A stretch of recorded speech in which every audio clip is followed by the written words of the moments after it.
आपको जब बता रहे बंदा तो सुन नहीं रहे हो, क्या चुराया? जब आपको बता रहे कि इतने देश में 10 सालों में इतने पेपर लीकेज हो रहे हैं, आप उस पर बोलना नहीं चाह रहे हो।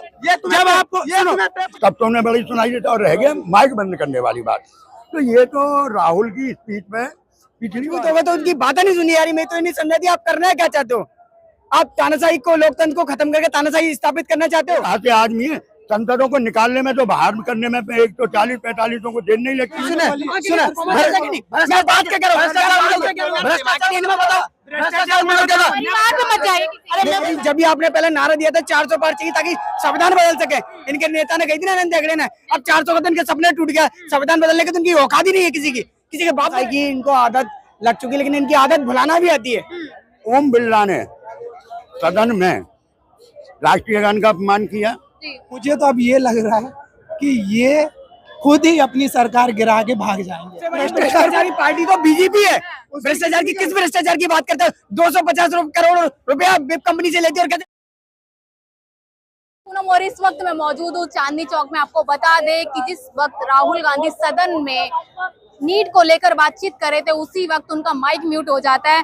विपक्ष का ये आरोप है कि लोकसभा स्पीकर ओम बिरला ने माइक म्यूट किया। सीधा जनता से जानने की कोशिश करेंगे, जिस तरीके से विपक्ष का लगातार माइक म्यूट किया जा रहा है, क्या वो जनता की आवाज उठा पाएंगे या नहीं उठा पाएंगे? क्या कहेंगे जिस तरीके से सदन में राहुल गांधी का माइक म्यूट कर दिया जाता है, क्या कहेंगे? ये चंद दिनों की मेहमान एनडीए सरकार है, सभी को समझ आ रहा है जिस तरीके से ये पहले तानाशाही करते रहे हैं, और आने वाले समय में भी आज जब एक विपक्ष मजबूती के साथ आया हुआ है और उसके बावजूद प्रतिपक्ष के नेता राहुल गांधी जी, उनका माइक म्यूट कर दिया जाता है, ये बहुत ही गंभीरता का विषय है। और जो इनकी तानाशाही वाली जो मानसिकता है राहुल, ये ओम बिरला जी की या एनडीए सरकार की हम कह सकते हैं, ये अब चलने वाली नहीं है। वो अपनी बिरला जी कहते हैं कि मेरे पास कोई बटन नहीं है माइक बंद करने का।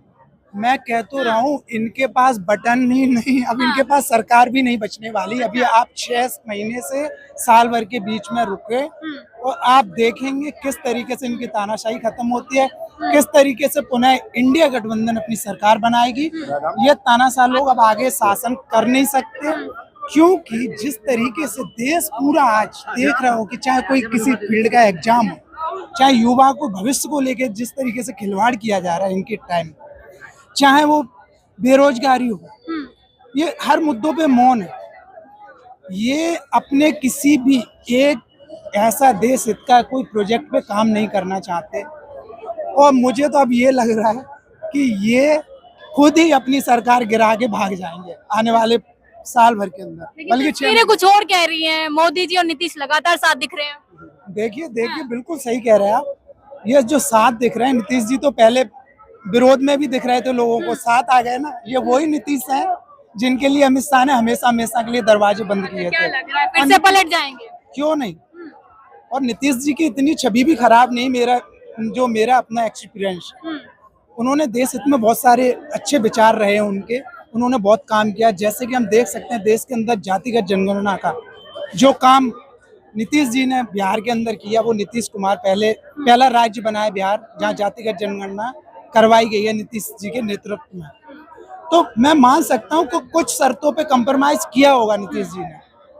मैं मान सकता हूँ कि चंद्रबाबू नायडू जी जो आज बेशक एनडीए के साथ है, लेकिन वो समय भी याद रखना होगा जब यही चंद्रबाबू नायडू जी का एक स्टेटमेंट था जिसमें मोदी जी को गोधरा कांड का मुख्य आरोपी बताया गया था।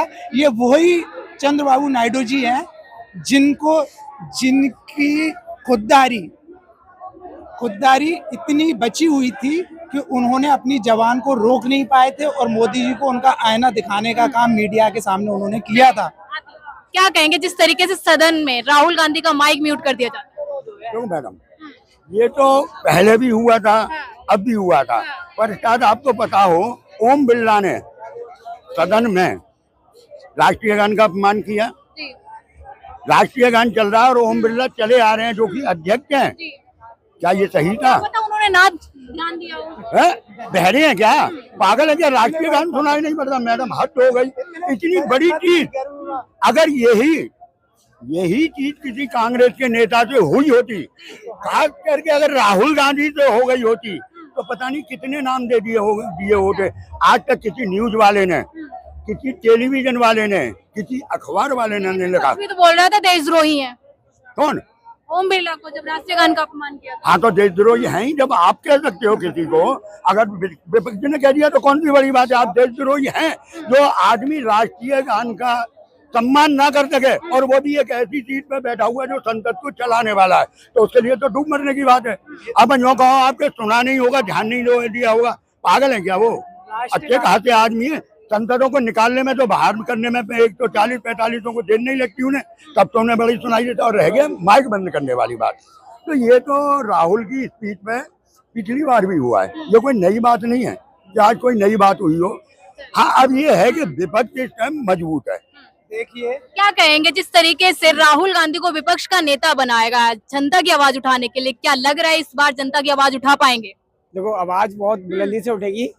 अब सरकार जो तानाशाही करने की कोशिश कर रही है, जो पहले बिफोर किया हो, पहले किया हो और फिर रिपीट करना चाह रही, तो वो तानाशाही की इनको आदत लग चुकी है, लेकिन इनकी आदत भुलाना भी आती है। अब विपक्ष की इतनी मजबूती से होगी सरकार, और विपक्ष इतना मजबूत है, सरकार की नाकामी हो जाएगी। सरकार जो अपनी कारनामे करने की चाहिए है वो नाकाम हो जाएगी इन कामों में, करनी ही भाई, क्योंकि तानाशाही की हदें पार कर चुके ये लोग सारी। पहले कहते थे कि विपक्ष मजबूत नहीं है, अब मजबूत हो गए तो उनकी बातें नहीं सुनी आ रही। मैं तो नहीं समझा थी आप करना है क्या चाहते हो? आप तानाशाही को, लोकतंत्र को खत्म करके तानाशाही स्थापित करना चाहते हो? कभी जब भी आपने पहले नारा दिया था 400 पार चाहिए ताकि संविधान बदल सके, इनके नेता ने कही थी ना नरेंद्र हेगड़े ने, अब 400 का इनके सपने टूट गया, संविधान बदलने की तो उनकी औकात ही नहीं है, किसी के बाप में दादा नहीं संविधान बदल सके। मोदी जी कहते हैं ना संविधान के साथ तो कोई छेड़छाड़ नहीं करेगा। छेड़छाड़ नहीं करे तो उनके नेता कैसे बोले थे? वो अनंत हेगड़े ने क्यों बोला 11 मार्च को दैनिक भास्कर में रिपोर्ट आई थी, कैसे बोल दिया? आप उस नेता पे एक्शन क्यों नहीं लिया?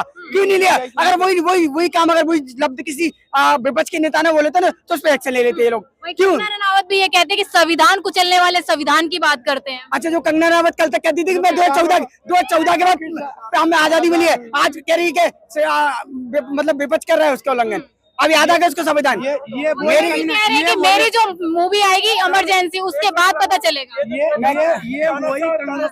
कंगना रनौत वही लेडी हैं जो किसानों को अपमानित करने का काम, किसानों के लिए अपशब्द बोलने का काम इन्हीं कंगना रनावत के द्वारा किया गया था। आप उनकी बात करते हो, पूरा देश जानता है। सांसद है ना मंडी की, तब क्या हुआ? आपको आजादी मिल जाती है क्या?